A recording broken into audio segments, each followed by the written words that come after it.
పెళ్ళైనా పండగైనా వేడుక ఏదైనా పట్టుచీరల ప్రత్యేక వేదిక వారాహి సిల్క్స్. ఈ కలియుగంలో మనిషి మేధస్సుకు అందని టెక్నాలజీకి అంతుచిక్కని కొన్ని అద్భుతాలు అప్పుడప్పుడు వెలుగులోకి వచ్చి ప్రపంచాన్ని ఆశ్చర్యంలో ముంచెత్తుతుంటాయి.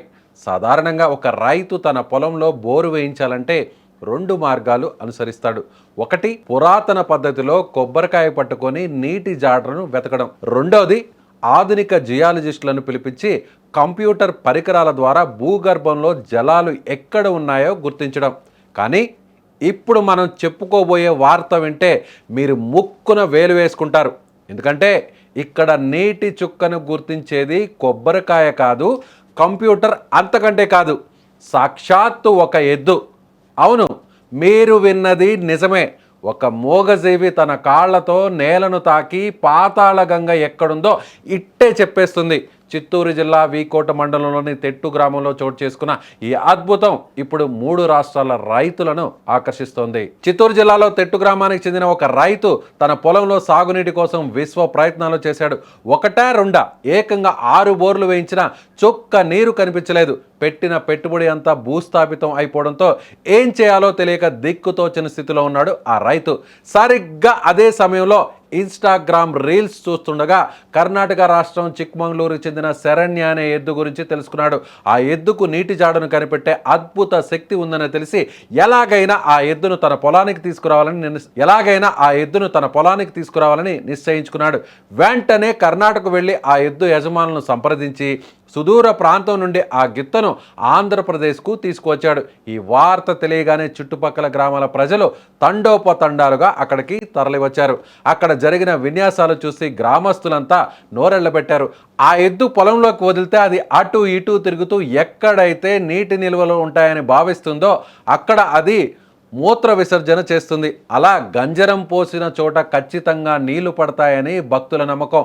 అంతటితో ఆగకుండా రైతు ఆ ఎద్దు కాళ్లపై పడి, స్వామి, నా పొలంలో నీళ్లు పడతాయా, పాతాళ గంగను చూపించు అని వేడుకుంటే ఆ ఎద్దు ఒకవేళ నీళ్లు ఉన్నట్లయితే తన కాళ్ళనెత్తి ఆ రైతు భుజంపై పెడుతుంది.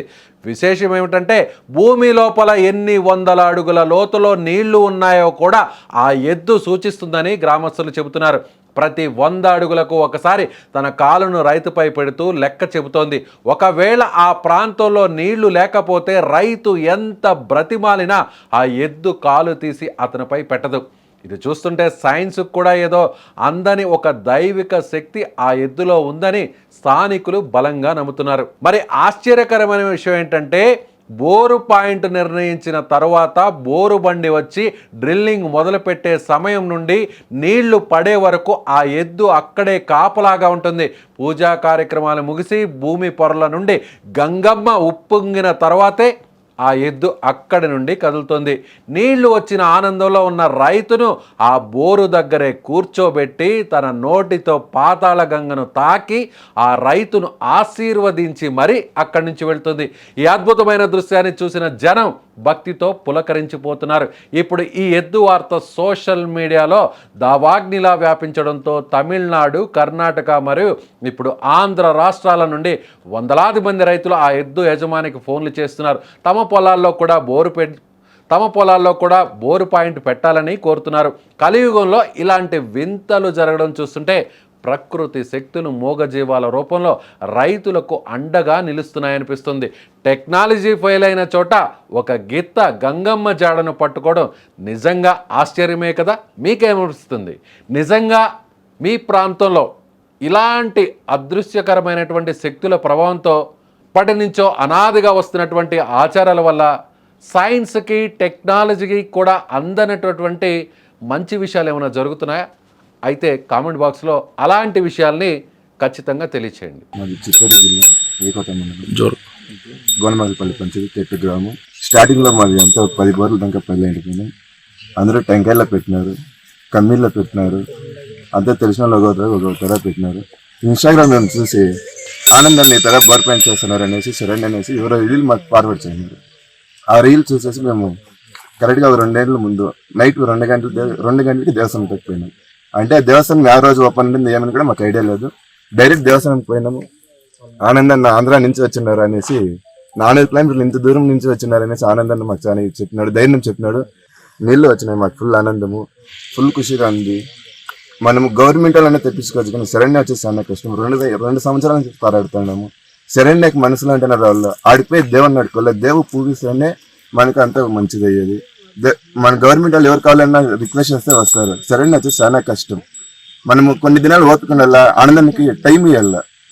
2.5 ఇంచు నీళ్ళు వచ్చినాయి, 280 అడుగులు తోలినాము. ఆనందాన్ని 500 అడుగులు తోదాము, ఫుల్ నీళ్ళు వస్తాయని ఫుల్ ధైర్యంతో చెప్తున్నాడు.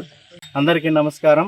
మాది చిత్తూరు జిల్లా వీకోట మండలం గోనమాకనపల్లి పోస్టు తెట్టు విలేజ్ మాది. మా తమ్ముళ్ళు చాలా రోజుల నుంచి బోర్లో నీళ్ళు లేదనేసి 7-8 బోర్లు వేసినాము, నీళ్ళు లేవు మాకి. మా తమ్ముడు నా పరిస్థితి ఇట్లా అయిపోయింది అనేసి ఇక్కడ ఇన్స్టాగ్రామ్లో చూసి శరణ్య కర్ణాటకలో ఎక్కడ ఉంది శరణ్య అనేసి ఇన్స్టాగ్రామ్లో చూసి చిక్మంగళూరు దగ్గర 400 కిలోమీటర్లు ఉంది పోయి సరే ఇది ఎప్పుడు ఓపెన్ ఉంటే సత్య శనీశ్వర స్వామి దేవస్థానం అనేసి ఇన్స్టాగ్రామ్లో కొట్టి చూసినారు. సరే అన్న అక్కడ ఎద్దు చూస్తూ ఉంటే చాలా బాగా ఇచ్చేస్తా ఉంది, నేను పోయేరు వస్తాను, నాకు అదే దిక్కు, ఎవరిని నేను నమ్మలేదు అనేసి అక్కడ వెళ్ళినాడు. అక్కడ వెళ్ళేసి పోయి స్వామి దగ్గరికి పోయి ఫస్ట్ రోజే పోయినాడు. అన్నకి బాధలంతా చెప్పేసి నాదేమీ లేదు, శరణ్య ఆశీర్వాదం ఇచ్చి శరణ్య ఇదేస్తే అని చెప్పి ఆ రోజే మా తమ్ముడు పూజకి పెట్టి శరణ్యాన్ని మొక్కుంటే శరణ్య ఆశీర్వాదం ఇచ్చింది. ఇప్పుడు ఈ బోర్ అయిపోతానే ఇంకొక బోర్ మాది వేసేదానికి వస్తుంది. అంత మహిమ గల శరణ్య అన్న, చాలా థ్యాంక్స్ అన్నకి, శరణ్యకి. మాకు చాలా సంతోషంగా ఉంది. శరణ్య అంత దూరం నుంచి మన ఆంధ్రాకి, కర్ణాటక నుంచి వచ్చి మన ఆంధ్రాకి వచ్చి బోరేస్తూ ఉందంటే చాలా ఖుషీగా గోమాత బోరు పెట్టి కాలుతో లోడికి అందనం పోసి ఆడ నీళ్లు పడతాయని బోరు వేస్తే ఇది చాలా మహిమ గల ఇదిగా మేము భావించుకొని మాకు చాలా సంతోషంగా ఉంది. చూశారుగా ఆ రైతు చెబుతున్నటువంటి మాటలు, ఆ రైతులు మాట్లాడుతున్నటువంటి ఆ మాటలు చూస్తుంటే వాళ్ళ కళ్ళల్లో ఎంత ఆనందం కనిపిస్తుందో. ఏ టెక్నాలజీ కానీ, ఏ కంప్యూటర్లు కానీ, సిస్టమ్స్ కానీ అక్కడ పనిచేయలేదు. బట్ మొదటి నుంచి 100 సంవత్సరాల నుంచి అనాదిగా రైతు నమ్ముకున్నటువంటి మూగజీవి ఎద్దు. ఈ వృషభంతో కలిసి ఎప్పటి నుంచో 100 సంవత్సరాల పాటు నాగలి పట్టి రైతు ఇలాంటి ఎద్దులతో కలిసి వ్యవసాయాన్ని చేసి వేల లక్షల ఎకరాల్లో పంటలు పండించినటువంటి పరిస్థితి మన భారతదేశంలో, ముఖ్యంగా మన ఆంధ్రప్రదేశ్లో, తెలంగాణలో మనం చూసుంటాం. కానీ ఎక్కడా కూడా టెక్నాలజీ పెరిగిపోయింది, అడ్వాన్స్డ్ టెక్నాలజీ వచ్చింది. ఇక్కడ నుంచే శాటిలైట్ ద్వారా ప్రతి విషయాన్ని, భూగర్భంలో ఏమున్నాయి, ఏ ఖనిజాలు ఉన్నాయి, ఎక్కడ వాటర్ ఉంది కూడా కనిపెట్టేటువంటి రోజుల్లో అలాంటి టెక్నాలజీ సైతం నీటి జాడను కనిపెట్టలేనటువంటి పరిస్థితుల్లో ఒక మోగజీవి శరణ్య అనేటువంటి ఈ వృషభం, ఈ ఎద్దు కర్ణాటకలో ఉన్నటువంటి చిక్మంగళూరు ప్రాంతం నుంచి ఇదే సోషల్ మీడియాలో ఆ విషయాన్ని తెలుసుకున్నటువంటి రైతు చిత్తూరు జిల్లాలోని వీకోట మండలం తెట్టు గ్రామానికి ఎంతో కష్టపడి అక్కడి నుంచి ఆ ఎద్దుని ఇక్కడికి తీసుకొచ్చి ఎన్నిసార్లు ప్రయత్నించినా, ఎన్ని లక్షల ఖర్చు పెట్టి బోర్లు వేసినా అతనికి ఎలాంటి ప్రయోజనం కలగలేదు. కానీ ఈ ఎద్దును తీసుకొచ్చిన తర్వాత సరిగ్గా ఆ ఎద్దు తన పొలంలో ఎక్కడ నీటి జాడ ఉందో అక్కడే ఆగి మూత్ర విసర్జన చేసిన తర్వాత, సరిగ్గా అక్కడ బోరు వేసిన తర్వాత, సరిగ్గా ఆ గంగమ్మ జాడ నీటి కింద భూమి లోపల నుంచి ఆ నీటి ఒక్కసారిగా ఉబికి వచ్చేంత వరకు, ఆ రైతు కళ్ళల్లో ఆనందం చూసేంత వరకు ఆ వృషభం అక్కడే ఉండి ఆశీర్వదిస్తుందంటే అందులోనూ కూడా అది ఎన్ని 100 అడుగుల లోపల ఉంది అనేటువంటి విషయాన్ని తన కాలుతో భుజం మీద ఎన్నిసార్లు టచ్ చేస్తే అలా అన్ని 100 అడుగుల లోపల ఆ నీటి జాడ ఉంది అనేటువంటి విషయాన్ని నిజంగా ఈ ఎద్దు చెప్పడం అంటే ఇది చాలామందికి అనిపించవచ్చు, చాలామందికి ఇది అవివేకంగా కనిపించవచ్చు, చాలామంది నాస్తికులు దీన్ని తప్పిపట్టవచ్చు, చాలామంది దీన్ని సైన్స్కు వ్యతిరేకంగా మూఢనమ్మకాలను నమ్ముతున్నారు, ఇలాంటి విషయాల్ని నమ్మి మీరు మోసపోకండి అని చాలామంది ముందుకు వస్తుండొచ్చు. కానీ అనాదిగా 100 సంవత్సరాల నుంచి, మనం 1000 సంవత్సరాల నుంచి చూస్తున్నాం, రైతుకు నమ్మినటువంటి ఏకైక దైవం మూగజీవి. ఆ మూగజీవే ఇలాంటి ఎద్దులు, ఇలాంటి వృషభాలు.